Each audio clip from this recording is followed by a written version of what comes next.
അങ്ങനെ Malayalam big boss season 6 ഇപ്പോൾ പൊരിഞ്ഞ അടിയെല്ലാം നടക്കുകയാണ്. എല്ലാവരും തകർത്തുകൊണ്ടിരിക്കുകയാണ്. ഇപ്പോഴാണ് ബിഗ് ബോസ് സീസൺ 6 ഒരു ഗംഭീര സീസണായി മാറാൻ പോകുന്നത്. അങ്ങനെ പവർ ഒട്ടും ഉപയോഗിക്കാത്തവരെ പവർ ടീമിൽ നിന്ന് പുറത്താക്കാൻ ഓരോരുത്തർക്കും 1 മുതൽ 5 വരെയുള്ള സ്ഥാനം കൊടുക്കാൻ ബിഗ് ബോസ് പറഞ്ഞിട്ടുണ്ട്. അപ്പോൾ നമുക്ക് 1-ാം സ്ഥാനം കൊടുത്തിരിക്കുന്നത് ശ്രീരേഖയ്ക്കാണ്. അതേപോലെ 2-ാം സ്ഥാനം യമുനയ്ക്ക്, 3-ാം സ്ഥാനം നമ്മുടെ ജാനുവിനാണ് കിട്ടിയിരിക്കുന്നത്. 4-ാം സ്ഥാനം ഗബ്രി എടുത്തു. 5-ാം സ്ഥാനം നിഷാന ചേച്ചിയാണ് എടുത്തിരിക്കുന്നത്.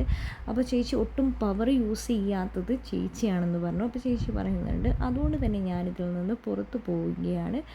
ഞാനാണ് ഈ ടീമിൽ ഒട്ടും പവർ യൂസ് ചെയ്യാത്തത്. തങ്ങൾക്ക് കിട്ടിയ അധികാരം ഒട്ടും ഉപയോഗിക്കാതിരുന്നത് നിഷാന ചേച്ചിയാണ്. അതുകൊണ്ട് തന്നെ ആ ടീമിൽ നിന്ന് നിഷാന ചേച്ചി പുറത്തു പോവുകയാണ്. അപ്പോൾ ബിഗ് ബോസിൻ്റെ അനൗൺസ്മെൻറ്റ് വരുന്നുണ്ട്. 1 മുതൽ 5 വരെയുള്ള സ്ഥാനങ്ങൾ വ്യക്തമായി പറയാൻ. അപ്പോൾ എന്താണെങ്കിലും ബിഗ് ബോസ് ടീമിൽ നല്ല പവർ യൂസ് ചെയ്യുന്നത് ശ്രീരേഖയാണ്. ശ്രീരേഖ എല്ലാ കാര്യത്തിലും നല്ല ഇത് ഉണ്ടെന്ന് നമ്മുടെ ഗബ്രി പറയുന്നുണ്ട്.